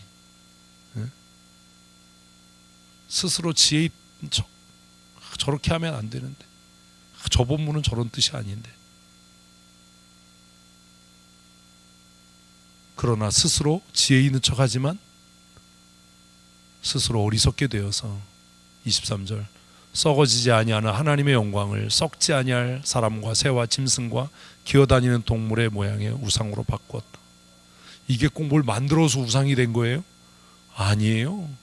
가장 무서운 우상이 뭔지 아세요? 자기 자신이에요. 내가 기준이 되고 내가 판단에 평가에 중심에 설 때 그게 가장 무서운 우상이에요. 로마서 1장이 경고하는 거예요. 하나님을 영화롭게 하지 못할 때 일어나는, 하나님을 알만한 것이 있음에도 제가 왜 이렇게 예배에 열을 올리는지 이제 아시겠습니까? 하나님을 영화롭게 해야 되는데 하나님의 영광을 자신의 교만으로, 자신의 아집으로, 썩어질 것으로 변화시켜서 자신만의 우상을 섬기는 그런 사람들이 되지 마십시다. 아멘. 하나님을 예배하는 게 아니라 나를 예배하는 거잖아요. 지금 그런 사람들이 있다는 거예요. 24절 그러므로 하나님께서 그들의 마음에 정욕대로 더러움에 내버려 두사 그들의 몸을 서로 욕되게 하셨다. 그래서 하나님이 이게 무서운 거예요. 아까 제가 끝에 잠깐 얘기했잖아요. 물은 의지가 없으니까 예수님의 손에 붙들리고 명령대로면 포도주가 되지만 우리는 왜 새로워지지 못하냐? 우리에게 뭐가 있어요? 의지가 있거든요. 그래서 하나님께서 우리를 새롭게 하시고 은혜를 주셨음에도 불구하고 스스로 자신의 의지로 순종하지 않고 자신의 의지로 복종하지 않고 노력도 하지 않는 거예요. 그래서 제가 얘기했잖아요. 살겠다는 의지도 없고 살겠다는 노력도 없는데 누가 너를 이 죽음에서 건지겠냐. 그 대사가 정말 명대사라고 저는 생각하거든요. 하나님께서 우리를 새롭게 하는 은혜를 주셨어도 새로워지겠다는 의지도 없고 하나님을 영화롭게 하겠다는 의지도 없고 새롭게 되겠다는 노력도 없고 하나님을 영화롭게 하기 위한 노력도 없는데 어떻게 예배가 기쁘고 즐거울 수 있겠습니까? 예배의 자리에 나올 때 우리의 마음에 무슨 의지? 하나님을 영화롭게 하겠다라는 의지가 있어야 되잖아요. 아멘. 그렇게 예배에 와야 되잖아요. 아무 의지 없이 오는 겁니다. 아무 의지 없이. 보십시오. 주일 예배를 통해 내가 하나님을 영화롭게 하겠다라고 하는 의지가 있는 사람이 예배 전에 운동하고 오겠습니까? 무슨 말인지 아세요? 목사들 중에도 그런 사람들이 있거든요. 예배 전에 테니스 한 게임 치고 가고, 수영하고 가고. 예배가 되겠습니까? 뭐가 없는 거예요? 하나님을 영화롭게 하겠다는 의지가 없는 거잖아요. 노력도 안 하는 거잖아요. 근데 어떻게 하나님이 그 사람을 새롭게 하고 온전케 하시겠습니까? 하나님을 영화롭게 하겠다는 의지를 품으십시오. 그건 내가 하는 거예요. 하나님이 해주시는 게 아니라 내가 결심하고 결정하는 거예요. 내가 예배를 통해 하나님을 영화롭게 하겠다라는 마음을 먹고 예배당에 와야죠. 그런 마음을, 그런 의지를 갖고 온 사람이 예배 전에 다른 일 하겠냐고요. 아니잖아요. 그런 의지를 갖고 있는 사람이 얼마나 열심으로 찬송하겠어요. 노력할 거 아니에요.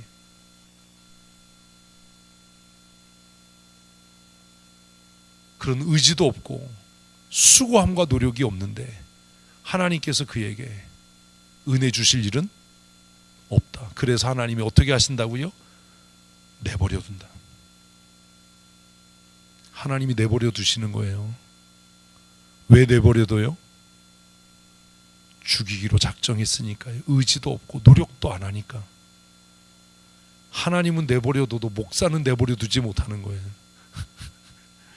응? 그래서 야단치고 잔소리하는 거예요. 이렇게 되면 안 되니까. 그러므로 하나님께서 그들의 마음의 정욕대로 더러움에 내버려 두사. 주워 들은 건 있어서 이것을 신학적으로 유기 뭐 이렇게 써놓지만 그게 무슨 의미가 있냐. 정말 중요한 건 하나님이 나를 내버려 두셨는가 이거지.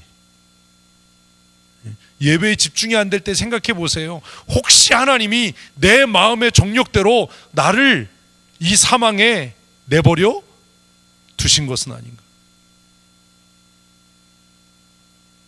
그래서 복음 선거에 주님 내 손을 놓지 마옵소서. 나를 붙들어 주시옵소서. 하나님께서 의지도 없고 노력도 안 하는 사람에게 특별 은혜 주신다 이런 거 없어요. 은혜 받는 사람들의 공통점이 뭐예요? 은혜 받겠다는 의지도 있고 은혜 받겠다는 노력도 한 사람이에요. 수로보니게 여인 뭐가 있었어요? 의지가 있잖아. 쌍욕을 들어도 그 은혜를 받겠다는 노력이 있잖아요. 혈루증 앓았던 여자 뭐가 있어요? 내가 예수께 가서 옷만 만지면 낫겠다라는 의지가 있고 그래서 군중을 해치고 가서 그 옷에 손을 대는 뭐도 있어요? 노력도 있었잖아요. 의지도 없고 노력도 없는데 무슨 하나님께서 새롭게 하시고 은혜를 주셔요? 의지를 품으십시오. 그리고 그 의지를 따라 뭐 하세요? 노력하세요. 노력해야 돼요. 하나님 내게 은혜를 주셔야만 합니다.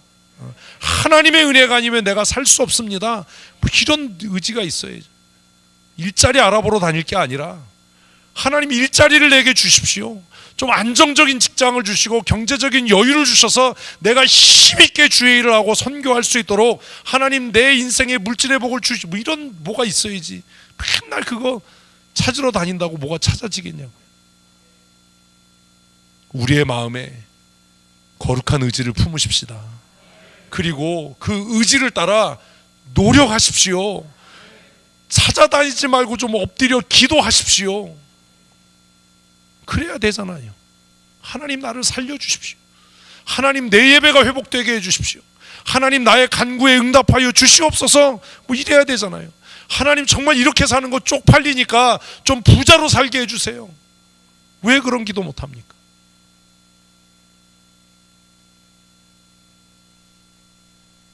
그런 의지가 있어야죠. 제가 그런 얘기 했잖아요. 제가 예전에 하나님 나 망하면 하나님 망신, 나 망신, 합동 망신이니까 알아서 하십시오. 그렇게 기도하려면요 남들보다 더 탁월한 헌신을 해야 되잖아요. 하나님 내가 이렇게 예배를 사모합니다. 목이 터져라고 내가 찬송하고 기도합니다. 사람들이 다 합니다. 그러니 하나님 내 인생이 안 되면 사람들이 나만 욕하지 않고 내가 믿었던 하나님도 욕할 테니까 하나님 알아서 하십시오.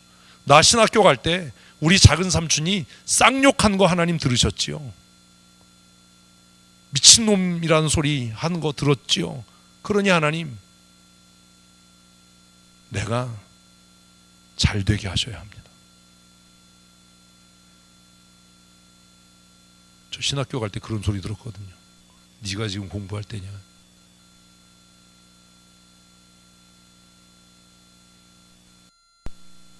거룩한 의지가 있어야 돼요. 에? 거룩한 의지를 품으십시다. 제가 다음 주에 달걀을 하나씩 나눠줄지도 몰라요. 거룩한 의지 이래가지고 병아리를 만들어 와라 이럴지도 몰라요. 근데 삶은 달걀을 드릴지도 몰라요. 병아리 갖고 오는 사람은 거짓말하는 사람이야. 거룩한 의지와 애쓰는 수고함이 있어야 돼요. 중풍병자에게 모르는 사람이 어디 있어요? 예수님께로 가면 산다라는 의지가 있었잖아. 그런데 입구에 사람이 너무 많아. 우리 같으면 야 안 되겠다 이럴 거 아니에요. 어떻게 지붕에 올라갈 생각을 하냐고. 여러분 지금처럼 무슨 왕관기가 있어요, 뭐가 있어요. 그 들 것을 어떻게 지붕으로 올렸겠어요. 난 그 사람들 정성이 너무 기특해. 올라가서 가만히 있었나요? 남의 집 지붕 뜯었잖아. 생또라이들이지. 그거 변상해줘야 되잖아요. 밑에서 얼마나 아우성쳤겠어요. 지붕 뜯고 들 것을 내렸대. 그럼 얼마나 크게 구멍을 뚫은 거야? 그래도 그 본문 보세요. 예수님께서 그들의 믿음을 보시고, 중풍병자의 믿음이 아니에요. 그들의 믿음을 보시고, 그들에게는 뭐가 있었어요? 의지와 지붕을 뜯어내는 열심이 있었잖아요. 성경에 나온 사람들 중에 의지도 없고 열심도 없는데 하나님이 뭐 그냥 복 주셨다. 찾아오세요. 있나? 찾아오시라고요. 그런 사람 없어요. 그런 의지와 열심이 있어야 합니다. 그러지 않으면 하나님이 버려요. 그들의 마음의 정욕대로 더러움에 내버려 두사. 내버려 두는 거예요. 하나님이 안 계시고 내가 잘해서 심판이 즉각적으로 임하지 않는 게 아니에요. 그냥 뭐 하는 거예요? 내버려 두는 거예요. 칼 갈고 있는 거예요. 그들의 몸을 서로 욕되게 하게 하셨다. 그래서 이제 한 가지 예를 드는 겁니다. 그게 동성애입니다. 같이 읽습니다. 이는 그들이 하나님의 진리를 거짓으로 받고 피조물을 조물주보다 더 경배하고 섬김이라. 그는 곧 영원히 찬송할 이시로다. 아멘. 이렇게 끝나요. 일단 누구? 하나님을 경배해야 되는데, 하나님을 높여야 되는데 자기를 높이는 거예요. 내가 하나님의 말씀대로 사냐 안 사냐가 아니라 내 기분이 좋으냐 안 좋으냐, 이게 기준이 돼버려서 자신을 높여요. 피조물을 높여요. 그런데 뭐라고 바울은 얘기합니까? 웃기는 소리 하지 마라. 영원히 영광과 찬송을 받으실 분은 하나님 한 분이시다. 그리고 26절 이 때문에가 뭐예요? 그들이 더러운 탐욕으로 피조물을 조물주인 하나님보다 더 섬기고 우상 숭배하니까 하나님께서 그들을 더러운 양심대로 내버려 두셔서, 이 때문에 하나님이 그들을 부끄러운 욕심에 내버려 두셨으니. 내버려 두셨다가 두 번째 나와요. 같이 읽습니다. 곧 그들의 여자들도 순리대로 쓸 것을 받고 영리로 쓰며. 동성애를 얘기하는 거예요. 27절 그와 같이 남자들도 순리대로 여자 쓰기를 버리고 서로 향하여 음욕을 불붙하며 남자가 남자와 더불어 부끄러운 일을 행하여 그들의 그릇 때문에 상당한 보응을 그들 자신이 받았느니라. 그러니까 이 시대도 이미 동성애가 굉장히 심각한 사회 문제. 근데 희한하잖아요. 이게 남자 얘기가 먼저 나와야 되는데 누구 얘기가 먼저 나와요? 여자 얘기가 먼저 나와요. 알아서 생각하세요. 이거는 28절 또한 그들이 마음에 하나님 두기를 싫어하며 보십시오. 이게 그들의 의지예요. 그들의 의지. 뭐가 중요해요? 내 의지가 중요해요. 그들의 의지가 아니고 뭐가 중요하다고요? 내 의지가 중요해요. 한번 하십시다. 하나님 내 마음에 오셔서 나를 다스려 주시옵소서. 아멘. 여러분 이런 기도를 해야 돼요. 성령 하나님 내게 오셔서 나를 주장하시고 나를 다스려 주시옵소서. 이게 내 거룩한 의지예요. 성령 하나님 내 마음에 오셔서 나를 다스려 주십시오. 내 인생의 주인이 되십시오. 여러분 스스로가 그렇게 고백해야 돼요. 하나님은 인격이시고 우리도 인격이기 때문에 우리가 하나님 두기를 거부하고 싫어하는데 하나님이 억지로 쳐들어온다 이런 일은 없어요. 내가 선택한 거예요. 뭐 나이 들어서 그래 뭐 다 거짓말이에요. 내가 뭐 한 거라고요? 선택한 거예요. 뭘? 하나님을 내 마음에 두기를 싫어하는 그것을 내가 선택한 거예요. 기도하기를 멈추는 것을 내가 선택한 거예요. 말씀에 순종하기를 내가 싫어하는 것을 내가 선택한 거예요. 그러나 우리는 반대의 선택도 할 수 있어요. 무슨 선택할 수 있어요? 하나님의 말씀에 순종하는 선택을 할 수 있어요. 아멘. 아멘. 기도할 수 있는 선택을 할 수 있어요. 아멘. 기도하기 좋아서 나오는 사람 없어요. 저도 막 바쁘고 피곤하면 수요기도에 오기 싫어요. 그리고 안 올 만한 타당한 이유도 많잖아요. 막 광주에 막 회의 갔다가 뭐하러 그렇게 죽어라고 와요. 안 와도 누가 뭐라고 그럴 사람 없잖아요. 응? 목사장로 기도회 갔다가 뭐하러 와요. 응? 그날 뭐 자꾸 난리 났대는데 내가 결정하는 거예요. 내가 선택하는 거예요. 하나님을 내 인생의 주인으로 모시기를. 아멘. 내가 기도의 자리에 나가기를.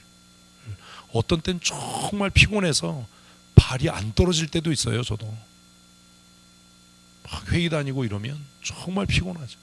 웃으면서 얘기하지만 화요일 날도 800km를 운전하고 세미나하고 예배 사회하고 그리고 와서 화요일 성경 공부하고 싶겠습니까? 저녁도 못 먹고 왔는데 내가 결정하는 거예요. 운전하면서 기도하는 거. 하나님 내가 성도들에게 빚진 마음으로 이 일을 합니다. 그러니 하나님 나를 능력의 장중에 붙들어 주시고 내가 이렇게 사모하니 나에게 깨닫는 은혜를 주시옵소서. 감당할 수 있는 건강을 주셔서 잘 감당케 해주십시오. 내가 결정하는 거예요. 그러니까 남들이 볼 때는 어때요? 썬파워 같잖아요. 쌩쌩해 보이잖아요. 맨날 그 약 먹은 닭처럼 그냥 꼬박꼬박 졸고 뭐 이러지 않고 쌩쌩하잖아요. 우리의 마음의 결정이 하나님의 역사의 시작이 됩니다. 아멘. 결정하셔야 돼요. 내가 힘들어 죽겠어도 기도의 자리에 나간다. 아멘. 내가 아무리 바빠도 기도한다. 내가 매일 말씀을 묵상하고 깨닫는 대로 무조건 실천한다. 아멘. 이렇게 결심하셔야 돼요. 그리고 하나님 앞에 고백해야 돼요. 하나님 내가 이렇게 결정했습니다. 내가 이렇게 결심했습니다. 그러니 나를 다스려 주십시오. 우리가 하나님을 우리 마음에 두기에 거부할 때 하나님은 내버려 두셔요. 또한 그들이 마음에 하나님 두기를 싫어하며 하나님께서 그들을 그 상실한 마음대로 벌써 세 번째 나왔어요. 내버려 두사. 누가 결정하는 거예요? 내가요. 내가 결정하는 거예요. 내가 선택하는 거예요. 하나님 강제로 안 해요. 내버려 두신다. 합당하지 못한 일을 하게 하셨다. 내 인생은요 내가 결정한 대로 사는 거예요. 여러분이 주인으로 사시겠습니까? 하나님을 주인으로 모시고 사시겠습니까? 여러분이 결정하는 겁니다. 그런 유명한 말이 있잖아요. 우리가 일을 하면 우리가 일한다. 응? 우리가를 바꿔서 내가 일하면 내가 일한다. 그러나 내가 기도하면 주님께서 일하신다. 아멘. 이게 얼마나 지혜로운 겁니까? 문제 있으면 기도의 자리에 나오십시오. 그렇게 마음을 먹으셔야 돼요. When we work, we work. 우리가 일할 때 우리가 일한다. 그러나 when we pray, 우리가 기도하면 누가? 하나님께서 일하신다. 얼마나 멋져요. 중요한 건 내가 어떤 마음을 먹느냐예요. 의지예요. 내가 어떤 결심을 하느냐. 한번 하십시다. 하나님, 내 삶을 주님께 드립니다. 아멘. 아멘. 내 삶을 주님께 드립니다. 부모이신 여러분, 그렇게 기도하십시오. 하나님, 내 자녀의 삶을 주님께 의탁합니다. 주님께 맡깁니다. 하나님이 책임지시겠죠. 근데 맡겼다가 찾았다가 자꾸 그러면 짜증나요. 한번 맡겼으면 찾을 생각을 하지 마세요. 맡겼다가 집에 갈 땐 찾아서 내 자식이야 뭐 이러면 안 돼요. 하나님께 맡겼으면 한번 맡긴 걸로 끝나야지. 자꾸 맡겼다 찾았다 하면 짜증나. 그 나중에 열쇠를 던져버려. 네가 가지가 있으니. 29절. 곧 모든 불의, 추악, 탐욕, 악의가 가득한 자요, 시기살인, 분쟁, 사기, 악독이 가득한 자요, 수군수군하는 자요. 찔리죠 수군수군은. 30절. 비방하는 자요, 하나님께서 미워하시는 자요, 능욕하는 자요, 교만한 자요, 자랑하는 자요, 악을 도모하는 자요, 부모를 거역하는 자니까 말 안 듣는 새끼는 두드려 패야 돼요. 우매한 자요, 배악하는 자요, 무정한 자요, 무자비한 자라. 같이 있습니다. 그들이 이 같은 일을 행하는 자는 사형에 해당한다고 하나님께서 정하심을 알고도 자기들만 행할 뿐만 아니라 또한 그런 일을 행하는 자들을 옳다 하느니라. 어떻게 이렇게 딱 맞지? 그죠? 뭘 알아요? 이 일을 행하는 자는 지옥 간다는 걸 알아. 그런데 자기만 가지 않아. 뭐라고 생각해? 나는 호락호락 가지 않아. 나 혼자 가지 않아. 너를 끌고 갈 거야. 뭐 이런 거죠. 그래서 자기들만 그렇게 하는 것이 아니라 그런 일들을 하는 사람들을 옳다라고 여론을 형성하고 또 부추겨서 함께 단체로 관광 가는 거예요. 단체 관광. 어디요? 지옥으로. 근데 이건 가면 못 오는 관광이에요. 그러면 안 돼요. 로마서 1장을 우리가 그냥 읽었어요. 읽으면 다 이해되잖아요. 1장을 이제 두 부분으로 이렇게 우리가 어제 오늘 큐티를 하는데 중요한 게 그거지요. 복음을 부끄러워하면 안 된다. 그리고 또 오늘 본문에서는 누구의 결정? 내 결정이 매우 중요하다. 하나님 우리의 결정대로 우리를 내버려 두신다. 하나님 탓하지 마십시오. 내가 결정한 겁니다. 내가 선택한 겁니다. 그러니 선한 의지를 가지셔야 됩니다. 그리고 선한 의지를 가졌다면 뭐 해야 돼요? 노력해야 돼요. 애쓰고 수고해야 돼요. 우리가 신분상 거룩한 하나님의 사람이지만 우리 안에는 여전히 죄의 본성이 남아있어요. 우리가 애쓰지 않으면, 힘쓰지 않으면 그 죄의 본성이 우리를 삼킬 겁니다. 그 죄의 본성이 우리를 삼키지 못하도록 선한 의지를 품으십시오. 그리고 그 선한 의지를 실천하기 위해 애쓰셔야 합니다. 수고하고 애쓰는 노력이 있어야 합니다. 하나님께서 반드시 붙드시고 승리케 하실 겁니다. 아멘. 성경 읽으면서 이제 로마서 우리가 묵상하는데 어렵지 않습니다. 자꾸 어렵다고 겁주고 협박해서 이거 너무 어려운데 실수하면 어떡하지? 그런 거 없어요. 우리의 실수도 하나님께서 인도하시고 지키실 줄로 믿으십시오. 난 잘못하는데 그런 것도 없어요. 그냥 할 수 있는 만큼 하면 돼요. 그냥 다 아는 거예요. 이거 이렇구나. 그거 이상도 이하도 아니니까 괜히 뭐 해가지고 뭐 부끄럽고 창피하고 이런 생각하면 나아질 게 아무것도 없어요. 선한 의지를 품으십시다. 그리고 그 의지를 실행해가는 열심을 내십시다. 하나님께서 이루십니다. 우리가 작정한 그대로, 민수기의 말씀대로 우리의 말이 하나님께 들린 대로 하나님은 행하십니다. 아멘. 그러니 나는 할 수 있는 사람입니다. 아멘. 하면 됩니다. 해보십시다. 하나님을 의지하십시다. 하나님의 능력의 손에 맡기십시다. 아멘. 하나님, 내 자녀를 주께 의탁합니다. 내일 출근 안 하는구나. 화요일날 출근해서 사무실에 앉자마자 하나님, 이 직장을, 이 사업체를 주님의 손에 맡깁니다. 이렇게 기도하고 하루를 시작하세요. 하나님, 책임져 주십시오. 모든 것을 주님께 드립니다. 그러면 왜 하나님께서 책임지지 않으시겠습니까? 그런 거잖아요. 여러분 자신 때문에 낙심하지 마세요.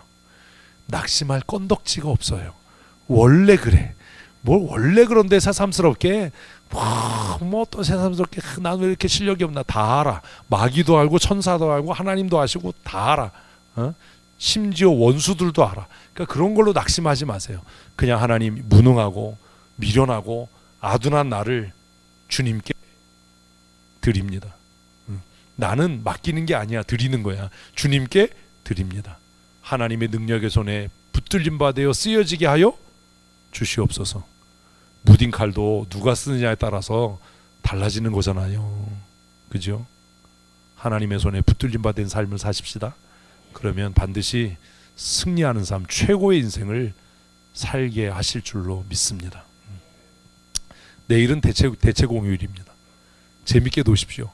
놀 수 있을 때 아주 재밌게 노십시오. 푹 쉬십시오. 뭐하고 놀아야 재밌지? 맛동산을 드세요. 맛동산 먹고 즐거운 파티 몰라? 화요일날 우리 GMS 선교사 훈련 심의 분과위원회가 모입니다. 또 새로 이제 훈련 마치고 선교사 인준받기 위해서 마지막 인터뷰하는 우리 선교사 후보생들을 또 만나는 시간들을 갖게 되는데, 위에서 기도해 주시고, 제가 이제 그 심의분과위원회 갔다 오면 그 프로필이라고 해야 되나요? 그 훈련 받았던 내용, 평가, 이력서 다 가지고 와요. 제가 이제 면접한 사람들 내용을. 그래서 이제 이렇게 철을 해놔요. 그리고 가끔 꺼내서 보고 기도해요. 점점 무서워지는 게 뭐냐 하면, 나는 기억을 못 하잖아요. 나는 이제 화요일날 가면 적어도 한 6팀 정도 제가 면접을 하거든요. 나는 6팀을 면접하지만 면접을 나하고 한 친구들은 하나잖아요. 그 친구들은 나를 기억해요. 어떤 때 목사님, 제가 목사님한테 면접 받습니다. 그러면 기억이 안 나는데 무슨 얘기를 해줘야 되나, 막 이럴 때가 있어요. 하나님께서 저에게 좋은 기억력을 주시도록 기도해 주시고, 화요일에 이제 최종 면접을 통해서 선교사 인준 받는 우리 선교사들 위해서도 여러분 잊지 말고 기도해 주셨으면 좋겠습니다. 동남아로 선교사를 보내던 이제 그 패턴들이 지금은 조금씩 이렇게 아프리카 쪽으로 이동해 가고 있습니다. 한국 교회가 이제 경제 규모가 좀 커졌다는 이야기이기도 하고, 또 동남아시아에는 이미 선교사가 포화 상태여서 GMS도 정책적으로 이 지역으로는 더 이상 선교사를 보내는 것을 좀 지양하자, 이런 이제 공감대가 형성이 돼서 아프리카나 유럽이나 이런 쪽으로 선교사들을 내보내려고 지금 많이 노력을 하고 있습니다. 위에서 기도해 주시고요. 화요일 제가 갔다 와서 또 성경 공부만 하니까 학생 여러분들은 목사님 저 화성 갔으니까 달 들렸다가 오면 오래 걸리겠다 이런 생각하지 마시고, 무슨 소리인지 숙제 내드린 거 하나도 안 하고 있는데 숙제 잘 하셔서 오시기를 부탁드리겠습니다. 오늘 예배 후에 그 체육대회 모임하려고 했는데 모임이 필요 없답니다. 조장님들이 다 뭐 정리하셔서 모임이 필요 없다고 하니까 안 모이셔도 될 것 같고요. 토요일에 9시 반까지 운동장으로 오시면 되니까 교회에서 떠나실 분들은 8시 50분까지는 오셔야 됩니다. 8시 50분까지 오셔서 천천히 이 광판 초등학교까지 이동하도록 할 테니까 차량편 확인하시고 그리고 함께 이동하셔서 오시면 좋을 것 같습니다. 미리 떠나야 하는 분들이 몇 분 계시는데 가셔서 텐트 치고 준비하는 일들을 해야 하니까 사고 없이 진행될 수 있도록 함께 협력해 주시기를 부탁을 드리겠습니다. 토요일이 이제 체육대회라서 6월 첫째 주일이 몹시 기대가 되잖아요. 토요일 날 체육대회 하면서 너무 무리하지 마시고 목숨 걸어 하시다가 돌아가시는 일이 생기지 않도록, 특별히 이진동 선교사님은 체육대회 때 건드리지 마세요. 뭐 하라고 시키지 마세요. 저분 체육대회 끝나고 아프리카 가셔야 되는데 체육대회 때 또 혈기왕성해서 자빠지거나 이래서 어디 아프면 비행기 표 사놨는데 아프리카 못 가요. 그래서 아까 이진동 선교사님이 뭘 준비해야 되냐 그래서 그냥 가만히 있어라. 주는 밥이나 먹고 아무것도 하지 마라. 응? 다치면 복잡해진다. 괜히 뭐 나서가지고 뭐 단체 줄넘기 한다고 다 발목을 핀다든지 이러면 아주 이거 괴로워지니까 여러분들도 저 스님에게 무슨 종목에 참석해라 이런 얘기 하지 마시고 그냥 편하게 식사하시고 그러실 수 있도록 잊지 마시고, 이렇게 얘기했는데도 뭐 또 줄다리기 한다고 나가가지고 또 어깨 삐끗했다고 또 어깨 아프다고 또 이런 사태가 생기지 않도록 기도해 주시기 바랍니다. 6월 달에 아프리카 가셔서 8월 달에 돌아오신답니다. 2달 동안 지금 이제 학교에 그 공과대학 건물 짓고 있고 뭐 이런 일들이 진행이 되고 있고 CTS에 그서 맡아서 학교를 운영하기로 이렇게 협의가 지금 되고 있는데 위에서도 함께 기도해 주시기를 부탁을 드리겠습니다. 8월 달에 돌아오실 때까지 지금 우리 체육대회 참가하고 가시려고 일찍 가셔야 되는데 이렇게 미룬 거예요. 그래서 더 걱정이 되는 거야. 이 체육대회 참가하고 가려고 이렇게 밀어놨는데 얼마나 또 열성적으로 체육대회 참가해서 광판리에 119가 오는 일이 없도록 이진동 선교사님에게 무슨 게임 출전하지 이런 얘기를 절대로 하지 마. 출전한다고 그러면 신발을 벗겨서 던져버려야죠. 또 부러져가지고 또 못 가면 제가 또 원망 엄청 들어요. 건강하게 잘 다녀오실 수 있도록 6월부터 8월까지 탄자니아 방문하시는데 건강하게 잘 다녀오실 수 있도록 기도해 주시고, 예은이가 지금 또 말라위에 한 달 동안 지금 가 있습니다. 지금 옥수수 수확하는 때라서 지금 사업을 하고 있는데 생각해 보면 정말 우리는 복 받은 사람들이죠. 그래도 그 사업장에 나와서 일하는 분들은 그나마 일거리가 있는데 국민 대부분이 일거리가 없어서 다 굶고 살아요. 그 나라 사람들. 우리나라가 하나님의 은혜로 이렇게 잘 살게 됐는데 그런 국제적인 책임과 의무도 잘 감당할 수 있도록 기도해 주시고, 또 6월 말에 우리 터키에 그 난민 구호 헌금 모금된 거 이제 마지막 전달하려고 이사장 목사님 가십니다. 이사장 목사님이 콕 찍어서 저하고 같이 가자고 그랬는데 제가 안 간다고 그랬거든요. 지금 욕을 엄청 먹고 있습니다. 그래서 한편으로는 마음이 두 가지 마음이에요.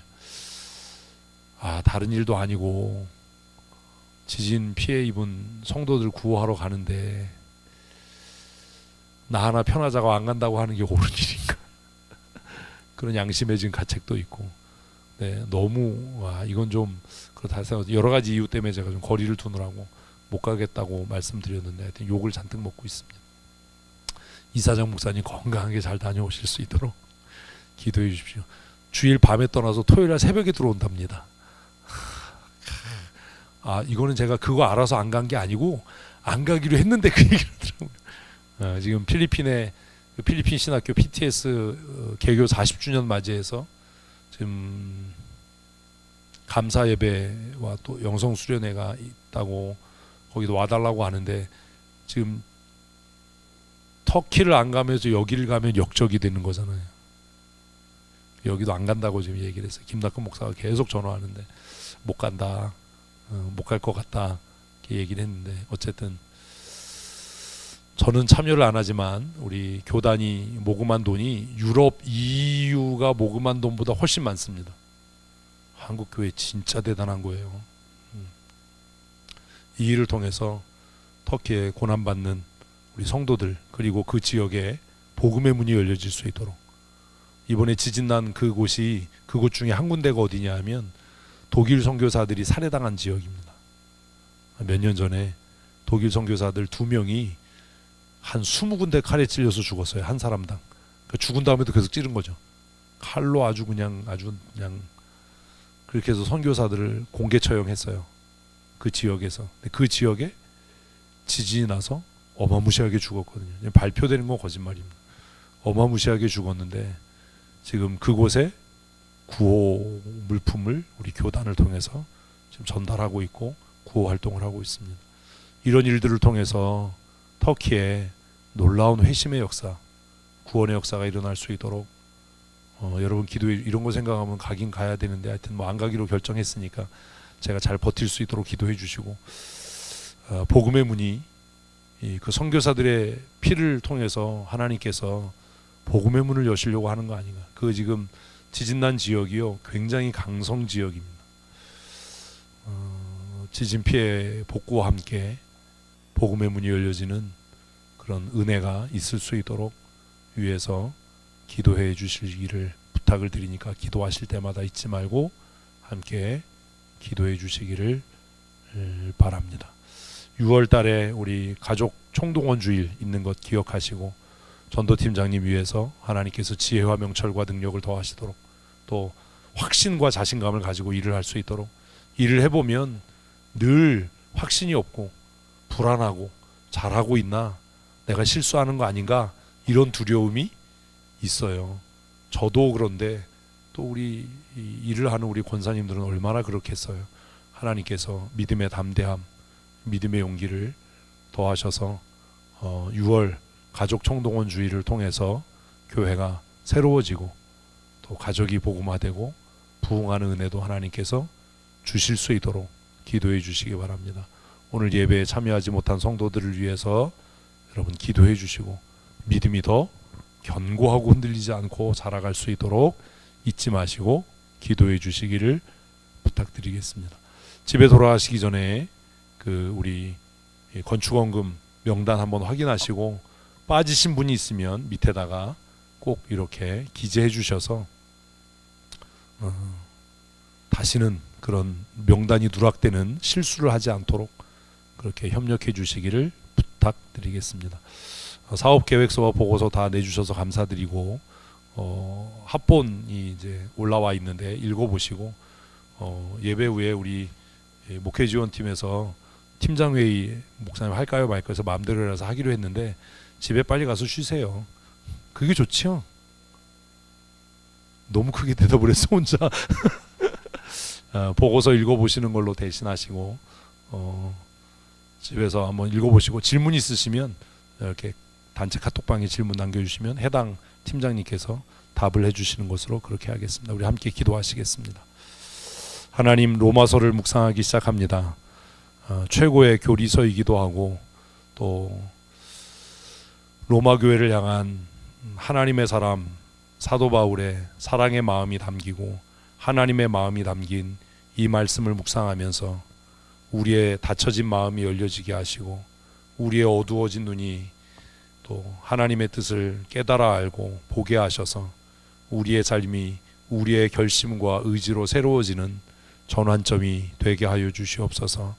말씀을 읽고 묵상하는 일에 더욱 열심을 내게 하시고, 하나라도 깨닫게 되면 그 깨달아진 말씀을 삶에 옮겨 실천함으로 열매 맺는 믿음의 사람으로 살게 하여 주시옵소서. 돌아오는 토요일 우리 성도 체육대회를 합니다. 좋은 날씨 주시고 모든 성도들이 함께 참여하여 기쁨과 감사의 시간을 보내게 하시며, 한 사람도 몸과 마음이 상하는 일이 없도록 주께서 은혜를 더하시고, 행사를 진행하는 자에게 영육간의 강건함과 지혜와 명철을 더하셔서 기쁨과 즐거움과 하나님의 은혜가 풍성하고 충만한 복된 시간이 되게 하여 주시옵소서. 우리를 새롭게 하시고 최고의 인생을 살게 하시는 우리 구주 예수 그리스도의 크신 은혜와 아버지 하나님의 크고 놀라우신 사랑하심과 성령님의 교통하시고 역사하시며 우리를 모든 진리 가운데로 이끄시고 인도하셔서 마침내 열매 맺게 하시는 강권적인 은혜와 역사하심이 오늘 주 앞에 기쁨으로 나와 하나님 앞에 기쁨으로 예배하고 하나님을 영화롭게 하며 거룩한 의지를 품고 또 열심으로 하나님의 말씀에 복종하고 순종하고 살기로 다짐하는 사랑하는 주의 권속들 머리머리 위에와 아버지께서 그리스도의 핏값으로 세우신 우리 춘천 성도교회 위에 영원토록 함께 있을지어다. 아멘. 우리 옆에 계신 분들과 주위에 계신 분들에게 최고의 인생을 사십시다 인사하시겠습니다. 수고.